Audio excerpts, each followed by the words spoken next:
तो नमस्कार। आज देखिए मैं आपको कक्षा 9 का जो है प्रश्नावली 2.1 बहुपद बताने में जा रहा हूँ। सबसे पहले आप आइए और देखिए कि ये बहुपद होता क्या है। बहुपद जो होता है, जो एक बीजीय व्यंजक दिया होता है उसमें चर की घात जो संख्या होती है वो पूर्ण वर्ग संख्या होनी चाहिए, उसी को हम बहुपद कहते हैं। अब जैसे ये क्या है, 4x² माइनस 3x प्लस 7। आपको मालूम है चर को जो है हम बदल सकते हैं, उनकी संख्या बदली जा सकती है, परंतु अचर जो होता है वो नहीं बदला जा सकता है। जैसे यहाँ 4x² माइनस 3x प्लस 7, इसमें जो बीजीय व्यंजक है और चर देखिए आपका x है, इसकी घात 2 है, अर्थात ये आपका बहुपद है। अब इसी तरह से इसमें देखिए चर राशि y है, इसके ऊपर की जो घात 2 है यानी पूर्ण वर्ग संख्या है। अब ये जो है पूर्ण संख्या है, ये जो है आपका एक जो है AP जो है बहुपद है। अब इसमें देखिए जो चर राशि है इसमें ऋण लगा हुआ है, यानी पूर्ण संख्या ये नहीं है, अतः यह एक बहुपद नहीं है। इसमें चर राशि देखिए यहाँ पर बटे में दिया है, यानी ऊपर जब ये ले जाएंगे तो माइनस की पावर हो जाएगा, अर्थात यह भी एक पूर्ण संख्या नहीं है। अब इसमें देखिए x की घात 3, y की घात 2, t की घात, ये 3 चर राशियां हैं और ये सब जो है अलग अलग बहुपद है। अब आ जाइए आप क्वेश्चन नंबर 2। क्वेश्चन नंबर 2 में क्या है, क्वेश्चन नंबर 2 में कह रहा निम्नलिखित में से प्रत्येक में, कह रहा है प्रत्येक में x² का गुणांक हमें क्या करना है, ज्ञात करना है। इसके लिए जैसे पहला पार्ट दिया है 2 plus x² plus x, second part क्या दिया है 2 माइनस x² प्लस x, तीसरा पार्ट क्या है π/2 x² प्लस x, चौथा पार्ट आपका क्या है √2x माइनस 1। इसमें क्या है, अब इसमें कह रहा है प्रत्येक में x² का गुणांक, किसी का भी गुणांक ज्ञात करना हो, जैसे यहाँ पर 5x² दिया है तो इसमें क्या होता है x² का जो गुणांक है ये आपका 5 हो गया। अब इसी तरह से निम्नलिखित में x² का गुणांक बताना है, तो अब यहाँ पे x² के संग कोई भी संख्या नहीं लिखी है, इसका मतलब है कि 1 है, तो x² का यहाँ पे गुणांक कितना हो गया, 1 हो गया। यहाँ देखिए x² का गुणांक माइनस लगा है तो -1 हो गया। यहाँ पे x² का गुणांक क्या है π/2 हो गया, और यहाँ पे x² का गुणांक पूछ रहा, तो यहाँ पे तो x² है नहीं, अर्थात x² का गुणांक आपका 0 हो गया। ये आपके हो गए सवाल। अब आप आइए इसका क्वेश्चन नंबर 3, वो क्या कह रहा है।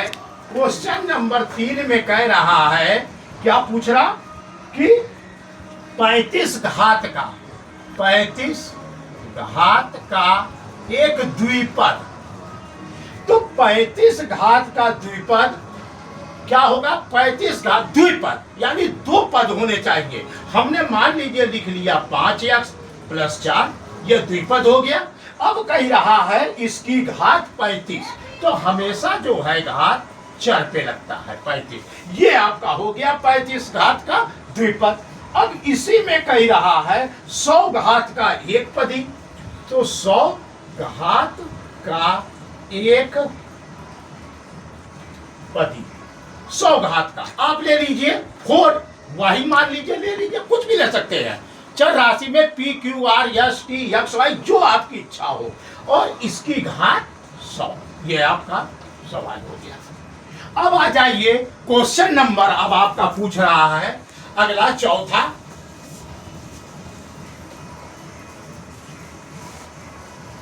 क्वेश्चन नंबर 4 में कह रहा है क्या चीज, कह रहा निम्नलिखित बहुपदों में प्रत्येक बहुपद की घात बतानी है।